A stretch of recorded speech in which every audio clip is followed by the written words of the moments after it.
ready? You got me running. I am Meredith Hirsh, and this is Working Healthcare. You are in for a treat. This is the first episode of 2026, so I wanted to do a quick wrap-up of what actually happened in healthcare in 2025 and talk about what should be on your radar for 2026. Who better to do that with than Dr. Marc Hirsh? I've known him since I was 19 years old. He is my husband, my business partner, and the senior physician at our rheumatology practice, the Hirsh Center. He lives and breathes healthcare advocacy, just like someone else you know, if you're a regular listener to this podcast. He is the centennial president of the Palm Beach County Medical Society, and that was 8 years ago. He is also the current vice president of the Florida Medical Association's Political Action Committee.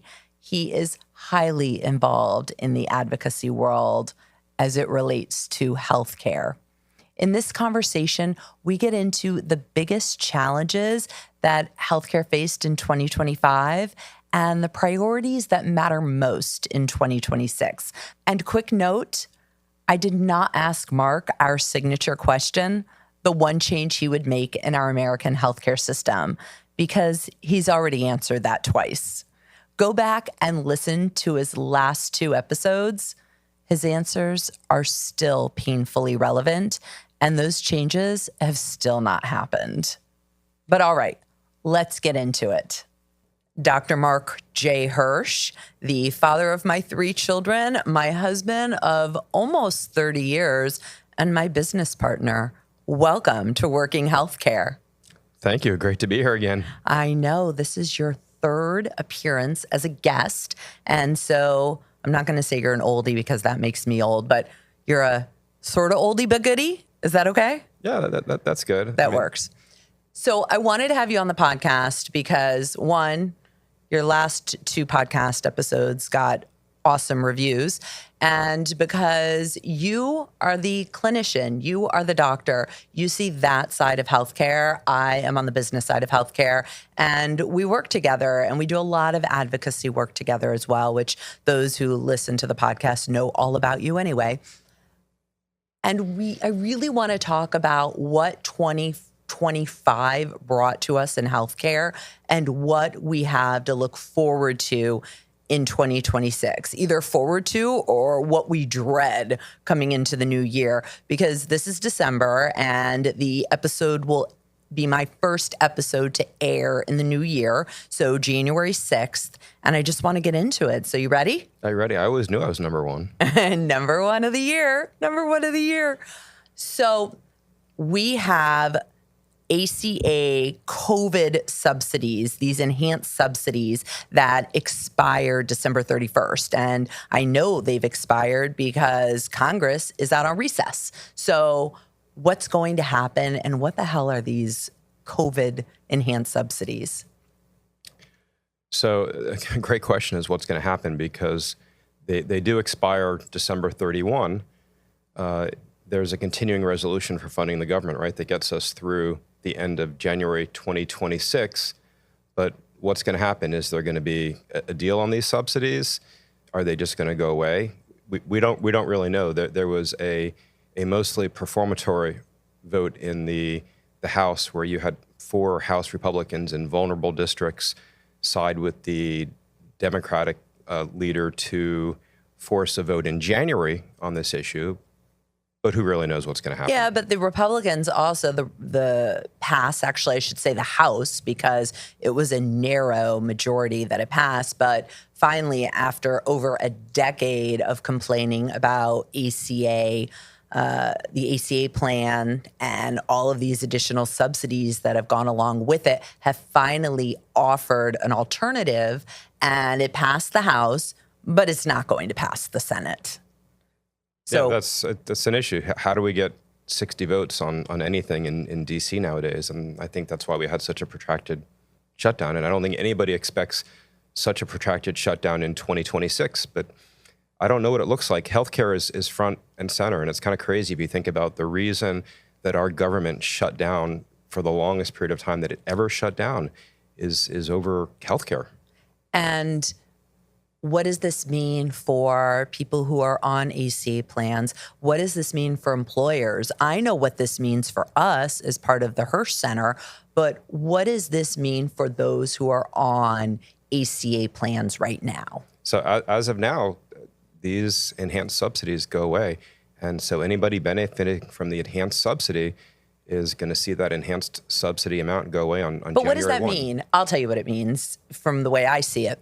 It means these enhanced subsidies actually help pay the premium to the insurance company for these Affordable Care Act plans, these Obamacare Act plans that supposedly help people, those who are receiving these benefits, get insurance. But the insurance that they get really sucks. A lot of medical practices and doctors are not a part of these ACA plans. We aren't, and it's because of all of these rules that we can dig into, but we are very vulnerable if we take these plans. Now, it's great for catastrophic care because the hospitals cover it, but other than that, you pay a premium. It's pretty much catastrophic care, and oftentimes you have to go out of network or pay cash to get benefits or get any of your healthcare needs met. So this is really a dual reality situation here, because if you ask, for the most part, if you ask a Democrat, they'll tell you that when these subsidies go away, the percentage of our patients that are insured with these plans, which is small overall relative to the whole healthcare system, that they're going to lose coverage, they're going to lose health care, and there's going to be a real crisis of care. If you ask a Republican, for the most part, they're going to say that this is not actually care that's going to be lost. What's going to be lost is, in essence, is just a transfer payment from the taxpayer to these large vertically integrated healthcare corporations that have benefited tremendously from these enhanced subsidies. And Republicans would say most of this hasn't gone to actual healthcare that people are using. They're signing people up, people aren't using it, and the United Health Groups of the world are benefiting from these enhanced subsidies. So it's really a dual reality situation, and I encourage everybody to read deeply into this because this gets political. Yeah, but even if the money is, quote, transferred to the insurance companies still have shareholders that they need to report to. And so they're still going to charge somebody to pay these premiums. So if the taxpayer is not paying for these premiums, it has to be the participants within the insurance that is paying for these premiums. So what happens?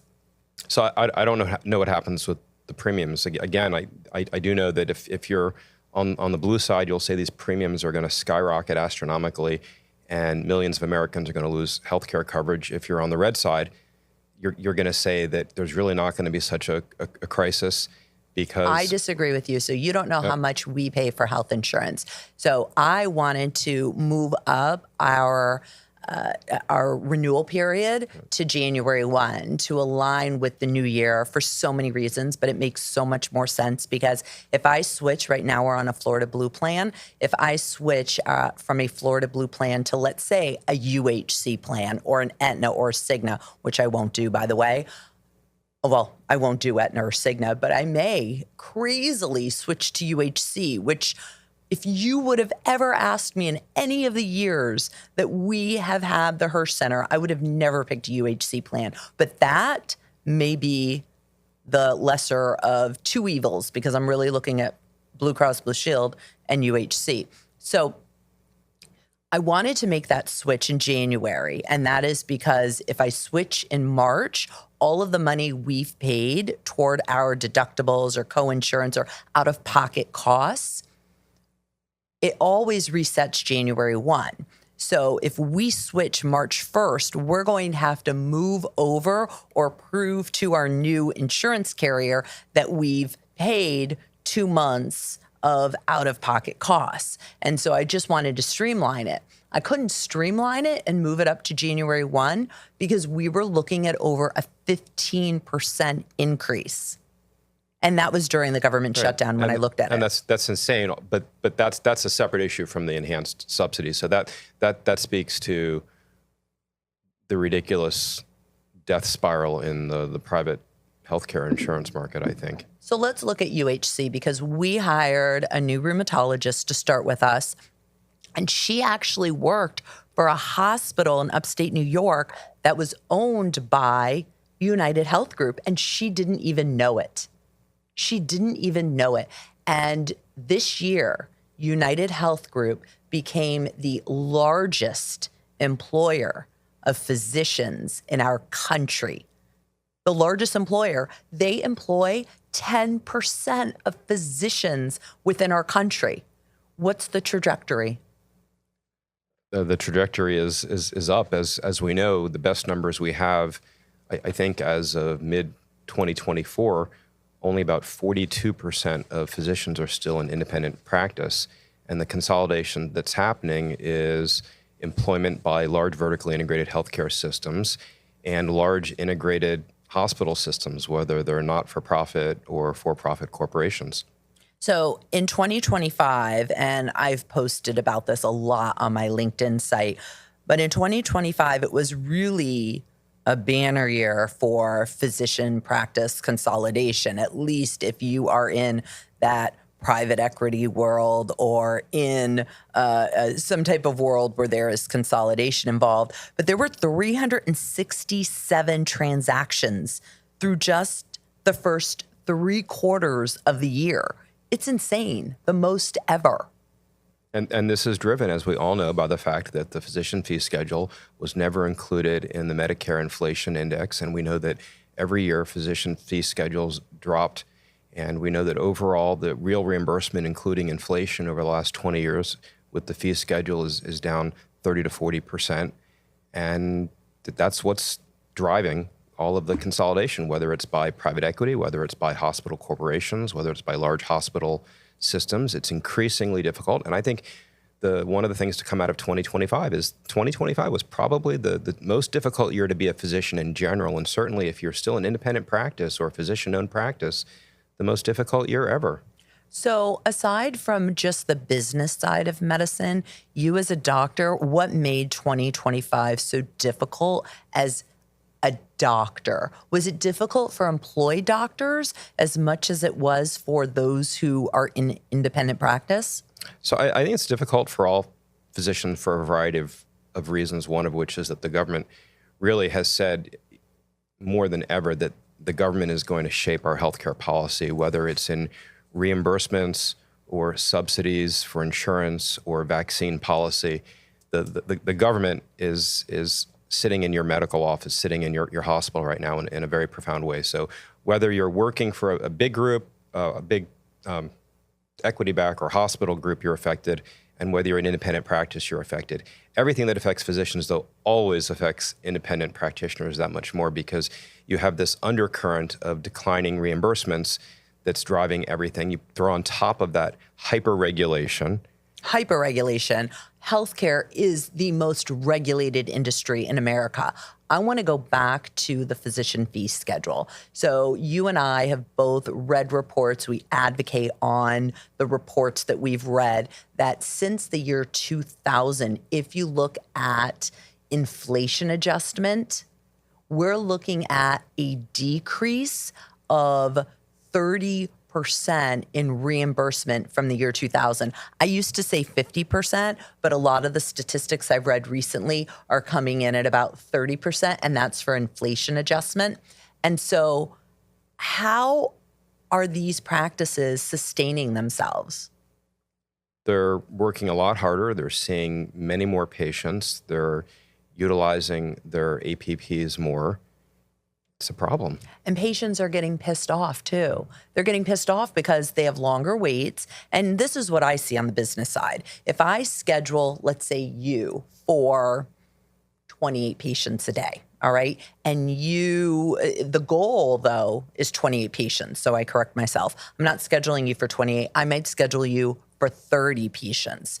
And the goal is to see 28 patients because of no call, no shows. Now, last minute cancellations on your schedule, I can fill. But let's say nobody cancels and then you get train wrecks. That's what I call them. You don't need to call them, and patients may get offended if they hear it. But we have No, it's a train wreck. It is a train wreck.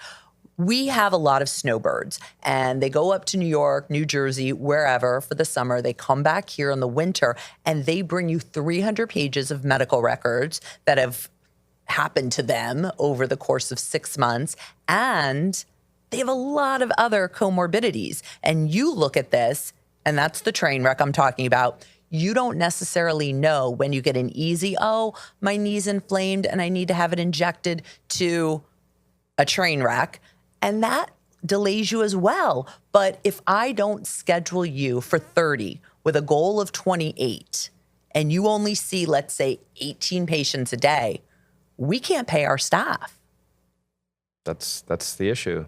And that's where patients get pissed. So what do we do? Right, and that's what declining reimbursements have brought us. And so what we've done is we've tried to work harder without burning out. We've tried to work smarter. We've tried to rely on our principal care management team to help us, and we've tried to have everybody on our staff work to the limit of their ability and their licensure capability to help us with the team approach take care of our patients as best as we can. Because regardless of where you end up in healthcare, whether it's on the business side or the medicine side, I really do think still that I'm not a cynic. I really do think the majority of people in healthcare are there to make a difference and to help people. And so that's what we do. We try harder. So let's talk about the burnout. Let's talk about the physician shortage, because you and I are Gen Xers, even though I will point out you're 5 years older than me. But you and I are Gen Xers, and our generation is leaving healthcare. We are retiring earlier. In fact, we're retiring before the baby boomers. They're still working, and we're the ones who are like, to hell with this. And then we have to hire millennial physicians, and I don't want the millennial physicians to hate me, so I'm going to blame it on a previous AMA president who actually said it takes 2 millennial physicians to replace a baby boomer physician. So we have massive burnout, and the solution has been, we'll let nurse practitioners practice independently. How's that worked in Florida? Well, I think the issue is quality of care versus quantity of care. So you can say, listen, let's expand the quantity of providers, but does that really expand the quantity of people that are getting quality care? And to just go back to the issue of early retirements, if you've got your most experienced, seasoned, knowledgeable physicians who are retiring, because certainly the baby boomers are near the end of their careers and the Gen Xers are in the second half of their careers. And if the baby boomers are retiring over the next 10 years and a lot of the Gen Xers are leaving early, I'm worried about the brain drain, because now you've got the youngest and the least experienced physicians, and we were all young and inexperienced. And it's not to say that I don't learn new things every day, but I practice differently at 55 than I did when I was 45 and 35, and even in training at 25. And we talk about the 10,000 hour rule. So it does take time to become an expert and to get your mojo going. And right, and so if we say now, listen, that baby boomers are going to be retiring, Gen Xers are on the second half of the career, and a lot are retiring early. Well, let's replace them with APPs who have drastically less training coming out of school, drastically less real-world clinical experience. Let's just get a lot of APPs, either supervised or not, by our less experienced physicians, and let's augment it all with AI. And I foresee a 10 or 15 year period where you see the most experienced part of our workforce retired and the younger people coming up. I foresee a 10 or 15 year period where, boy, things might get dicey for patients. And I might be one of those patients. I don't know where my health's going to take me and at what age, but I might be one of those patients. Well, you've lost a lot of weight recently, much healthier. I expect it to take you a very long way. So I'm just throwing that in on the wife side, not the podcast side. So, or at least the podcast host side. But I do worry about the quality of care. Listen, we can have a greater quantity of care anytime we want. There's a Florida legislature House bill that just dropped last week I think 693, that said, let's let physicians supervise unlimited numbers of PAs. Let's give nurse practitioners across all fields complete independent practice. So, boy, there you go. There's your quantity of providers. But is that quality of providers and quality of care, particularly when they're at the beginnings of their career? So I will play the devil's advocate right now, because you and I were just in Tallahassee with the Florida Society of Rheumatology advocating on behalf of physicians and for rheumatologists as well. But yes, the reason why Florida allowed or granted enhanced, I say, scope of work, right, for nurse practitioners, for PAs, and allowing nurse practitioners to work independently in Florida in primary care, that was the intent. Are they really in rural areas and working in primary care? No and yes. So a lot of them are in primary care, but no, they're not filling that magical rural gap. And if you want to not sleep well tonight, just imagine what I've been imagining since this bill dropped last week, that you've got a rural hospital where the anesthesia is being done by a nurse anesthetist who's now working independently, and you've got a 70 or 80-year-old patient who's on multiple medications and really complicated. How's that anesthesiology and surgical outcome going to look, and what's their complication rate going to look like? And I lose sleep over that. And I hope other people lose sleep over it too. And I hope people call their legislators and say, we do not want nurse anesthetists playing anesthesiologists completely unsupervised in the surgical suite. And not only that, you have these nurse practitioners, besides the nurse anesthetists, you have the nurse practitioners who are actually doing dermatologic care. They're doing aesthetics. Does the world need more Botox? Does Florida need more Botox? I don't think so. So that's the biggest challenge that we're having right now. They really are not going into rural medicine. But I want to talk about that because I was just visiting. There is a big influx of older Northerners, so maybe we do need more Botox. I don't know. I don't know if the world needs more plastic faces, but I was just up in the panhandle of Florida visiting my mom, who isn't well. And I work to make a bunch of appointments for her, see some doctors with her, and coordinate her care. When I called to schedule a cardiology appointment, I was told that they were booked out until, or this doctor was booked out until the end of March. Now, Pensacola is not considered a rural area, and my mom drives 45 minutes west just to get to Pensacola. She's in between Fort Walton Beach and Pensacola. Yeah, she is in a rural area. I don't know if it constitutes rural area, though. That's what I'm trying to point out.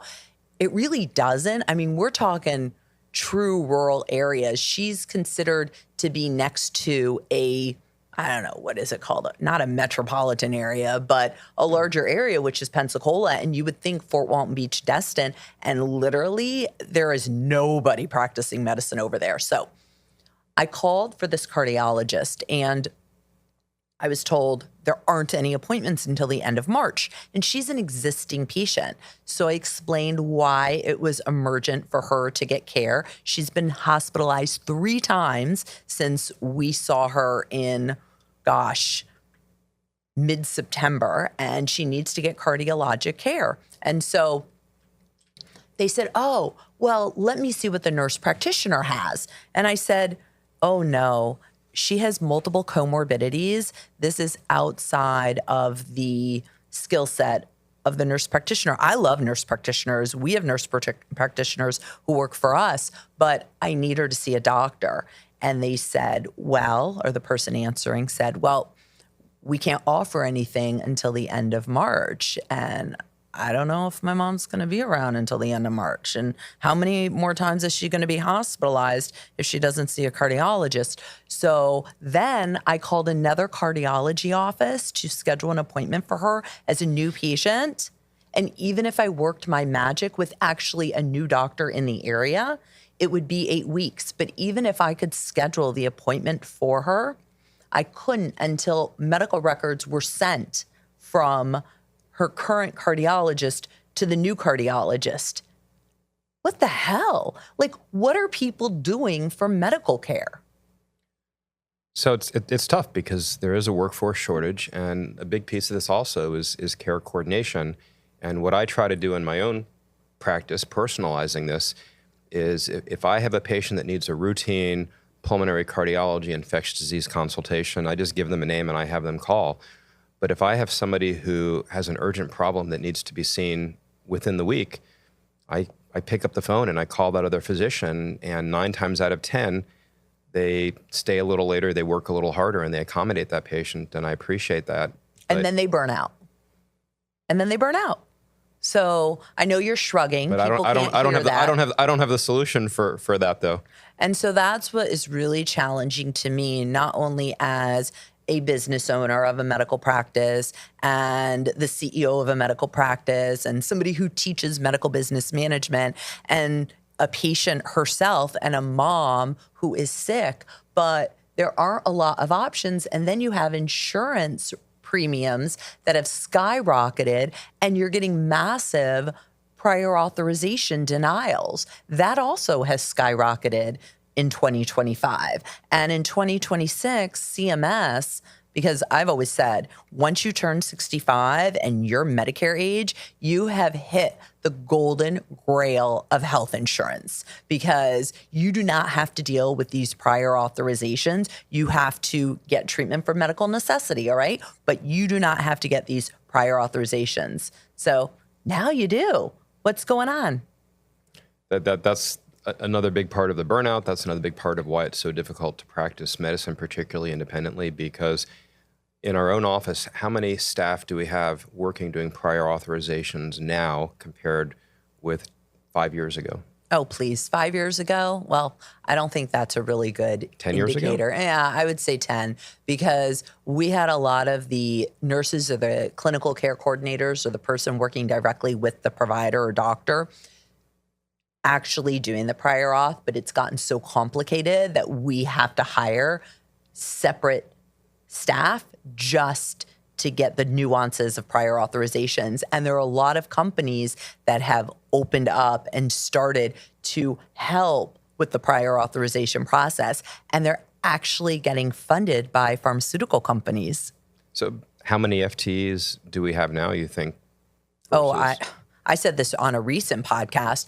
We have 11 who are doing the billing and the prior auth and care coordination. And we have 3 people dedicated to those who are on infusion and those who are on injectable biologics, monoclonal antibodies like Prolia. So if you look at where you can save money in the healthcare system, how about ditching the onerous and ridiculous prior authorization requirements, and then we can take and repurpose all those people to other places in patient care, and then we can get people like your mom seen quicker. Yeah, well, my mom doesn't need a prior auth right now, actually. She just can't get the care because there aren't enough cardiologists or there aren't enough physicians within the area in which she is.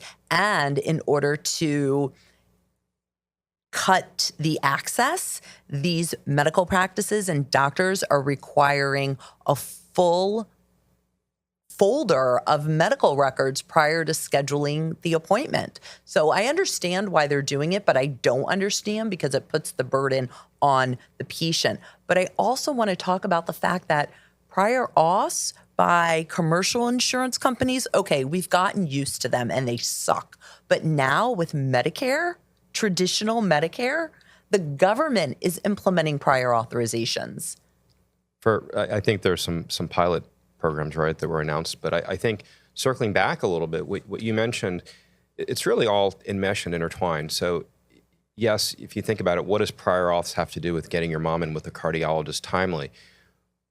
Well, it really is all connected, because if you create a whole healthcare industry that makes it difficult for physicians and the people who support them to practice medicine, then physicians spend more time on things like clicking on an EHR, typing up or voice dictating into Chat GPT appeal letters to insurance companies, and doing a lot of things that are not patient care. And if you could get rid of a lot of the hyperregulation and administrative burden in healthcare, maybe we don't have such a shortage of physicians and APPs. I would say that, which is funny because you even pointed out just before this podcast I can't believe that while we got a 2.5% increase in reimbursement for the physician fee schedule, we just got a 2.5% cut because the government says we're more efficient. So we got a 2.5% efficiency cut, and we are so not more efficient. On what planet are we more efficient? We are so drastically less efficient. And I like to think I'm a smart guy and a tech savvy guy. And I am so drastically less efficient than I was 20 years ago practicing medicine. It's absurd to say that we're more efficient. And I want to hire doctors who are experienced, who are excellent clinicians. And I can't because they can't type. I mean, that's what we've gotten to at this point. You have to be a tech savvy, knowledgeable doctor to actually practice in 2025, 2026, and the future. And you have all of these AI solutions, but what do we say to someone who says, well, there's so much AI out there. There's Dragon, there's voice dictation. You could do a lot with it. What do you say to them? I say AI's not really lived up to its hype yet in terms of making our lives easier. And there's no question it will, whether it's 2 years from now or 5 years from now or 10 years from now. There's no question that machine learning technologies are going to make our lives easier rather than harder. But for right now, that's not the reality on the ground. The reality on the ground is that we're working harder and harder and spending less and less of our time with FaceTime with our patients and less of our time keeping up with our own fields from the medical perspective, and more of our time distracted by things that are completely artificial. And again, I go back to government hyperregulation, and I go back to massive vertical integration and all of the hurdles that we have to jump through to get our patients the care that we know they need. And I think more physicians than ever are really good at following guidelines. More physicians than ever are not just practicing on the cuff. More and more of us are very much in line with what our professional associations recommend in terms of a flow chart for how do we treat patients and how do we treat them quickly when we identify an illness, how do we start them on the most cost-effective treatment before we branch into more expensive treatments. I mean, we've been pretty well trained in this, and even with all of this, the responsibility on us with all of the peripheral things, it's overwhelming. So why are we then scared of this vertical integration and just closing up shop and working for these larger institutions? A lot of the orthopedic surgeons in our area have essentially allowed the hospital system within our area to take them over. Then they can bill through an ACA model, which is actually really interesting. I was just asked to be a judge again for the American College of Healthcare Executive program for the undergrads and grad students, because the topic this year is on a independent practice and does it make sense to add an ACA? That's a whole nother story. But yeah, you make a heck of a lot more money if you have an ACA. So a lot of these orthopedic surgeons have gone that route. Why don't we do that? Why don't other physicians do it? Why don't we become England or Canada or some other country where, yeah, either big government takes us over, it's fine, we'll work for them. At least we know we're going to get a paycheck every week. Or why don't we just allow the hospital to take us over, or have private equity, or we'll all work for United Health Group? Why aren't those options? Well, there's no question that you can have excellent care in a very large institution. We've got some large hospitals in this country, some large systems, some large specialty hospitals, orthopedic hospitals, rheumatology, cancer hospitals that do an unbelievable job with quality of care. But I think the more local your care can be and the more direct the relationship can be between the doctor and the patient, the better the chances are that you're going to have a good healthcare experience and that you're going to have a good outcome. And I think that there's a role for these large specialty institutions. There's a role for local independent practice. And I think when you lose the local independent practice piece, whether it's in primary care or whether it's in community-based single specialty practices like ours, you lose something. I work for my patients, right? United Health Group works for its shareholders. There's a misalignment there. And it's not to say that a doctor who works for United Health Group can't give great ethical care. I'm just saying that there's a predisposition to have a malalignment of interests in these very, very large vertically integrated operations. And I think people realize that. California passed an aspirational law, as I see it this year. They said that when private equity buys a practice, they're not allowed to do the healthcare decision-making. The physicians still have to be able to do the decision-making and override the ownership of the practice. I see that as being aspirational. I don't know how you really figure that out and not how you really enforce that. But the point that they passed a law that says that is that people recognize that whether it's a PE-backed company or it's a large vertically integrated healthcare system or hospital system, that there's really the big potential there for a malalignment of interests that isn't there when you have smaller independent practices. Definitely. And there is a fear of all of us working for the government, and we already have a challenge with the best and brightest no longer going into medicine. And they're going to trade money on Wall Street now. Or AI. Or AI, right? They're all getting hired for AI. So what happens when you can't get the best talent to go into healthcare or, gosh, even teaching, right? There's such a challenge right now to get teachers in, or those who decide to work in the school system to teach medicine. There you go. That's a great one. So what happens with our country when the best and brightest are not going into these service industries? Oh, well, that's easy. We become the rest of the world. So there's a reason why the vast majority of the healthcare innovation comes out of the U.S., and there's a reason why when state leaders and really affluent people from around the world get really sick and they need really serious medical care, they all get on a plane and they come to the top specialty hospitals in the U.S. And what happens when our quality goes down? It's easy. Our quality goes down, and we're no longer any better than the rest of the world. That's easy, and that's what I see happening at the path that we're on right now. Let's go back to hospitals again, and let's go back to, I want to talk about site neutrality, because this has been a hot topic for a while.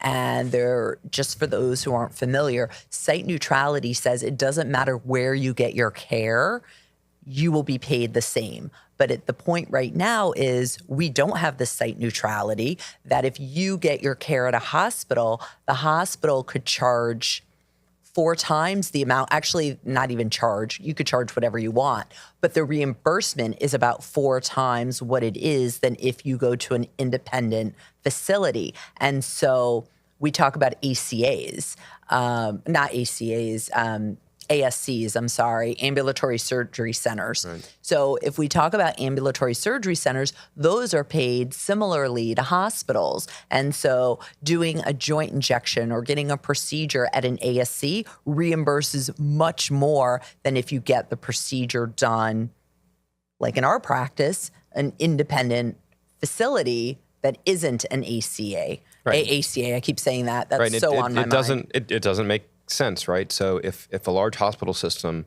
bought our clinic tomorrow and now said we're part of their hospital outpatient department, all our commercial patients would have drastically higher copays, and the reimbursements for everything we do would go up drastically, and we're doing the same thing. And a lot of people realize that doesn't make sense, but the hospital association spends a lot of money on lobbying.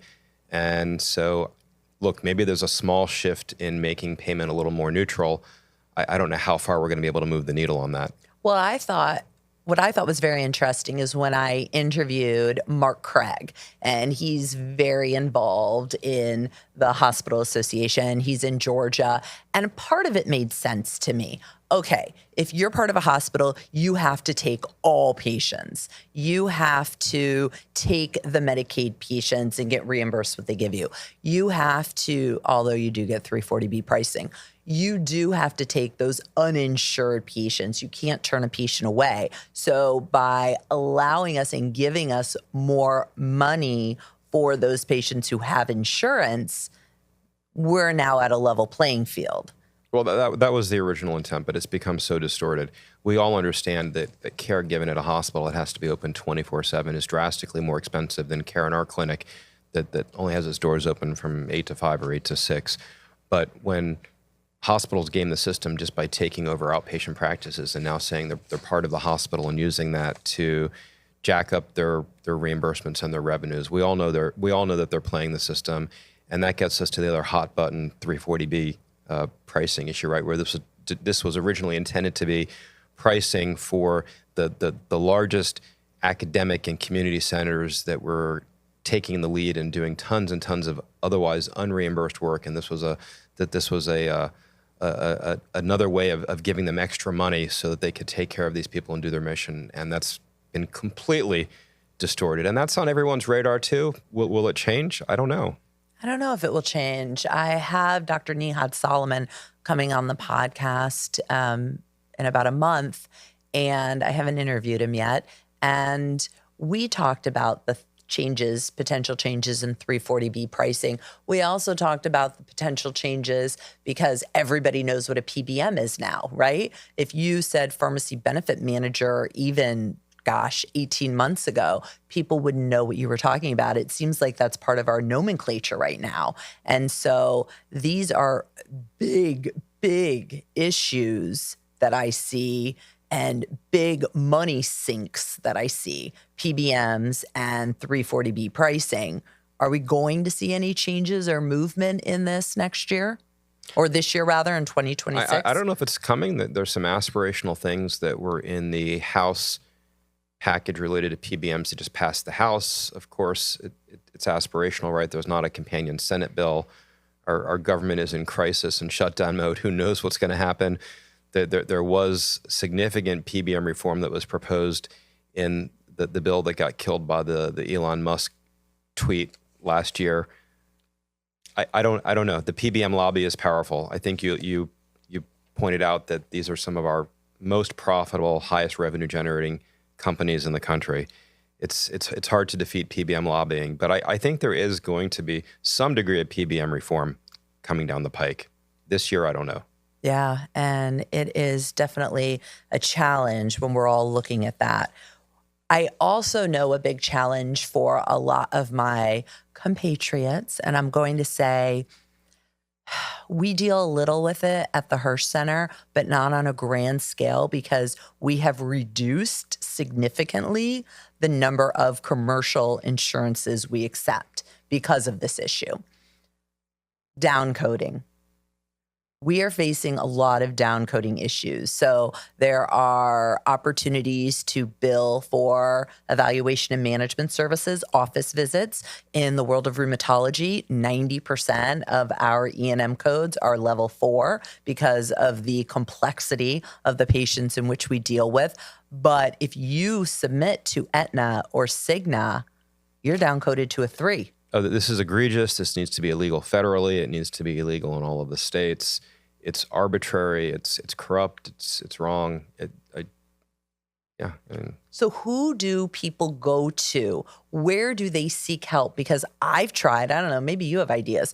I've tried to seek help from legislators and from our insurance commissioner. I've written letters to the insurance commissioner, Mark, in the state of Florida. And I still don't get any resolution because these carriers are egregiously downcoding. And it's a problem, and it's complicated because some of these plans are ERISA, some of these are non-ERISA plans.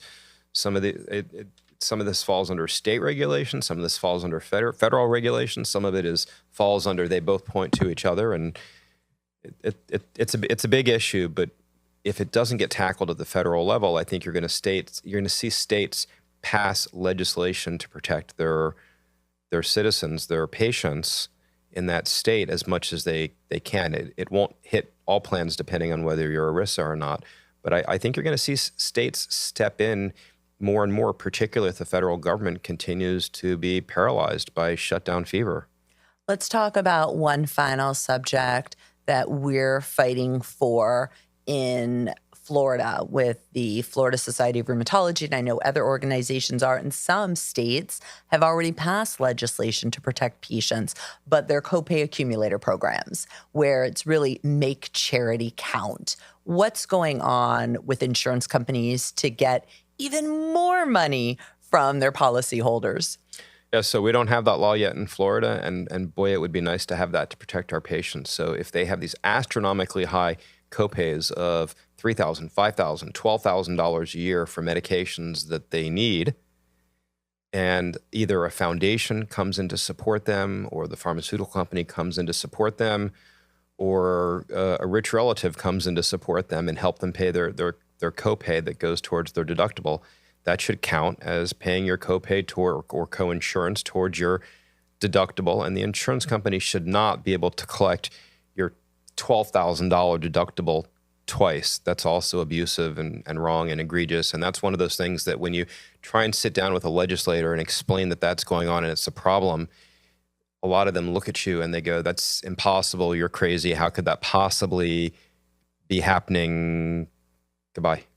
Yeah, they don't even get it. It is so outside of norm, so outside of anybody who's normal, their way of thinking, that to think that an insurance company can collect a deductible twice. So if the patient, him or herself, did not actually pay the out-of-pocket co-insurance or the out-of-pocket deductible, the insurance company can say, we're going to require it again. Just imagine if our oldest son living in New York couldn't make his rent payment one month, and we make his rent payment for the month, and then the management company comes back to him and says, hey, your parents just made your rent payment this month. Now we want the same rent payment from you.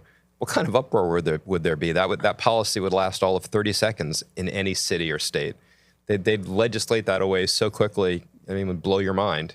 So it goes back to what I always say about the golden rule.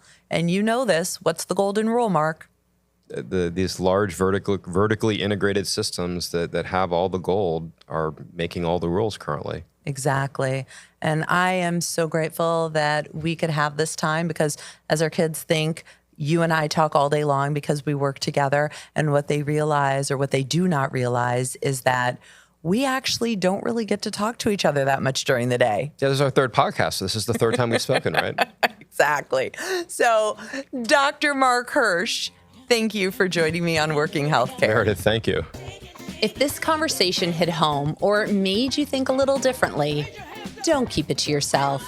Share the episode, tag a friend, or post about it on social media. Connect with me on LinkedIn to keep the conversation going in between episodes. If you've got a question, an episode idea, or someone you think I should feature, send me a note at meredithhirsh.com.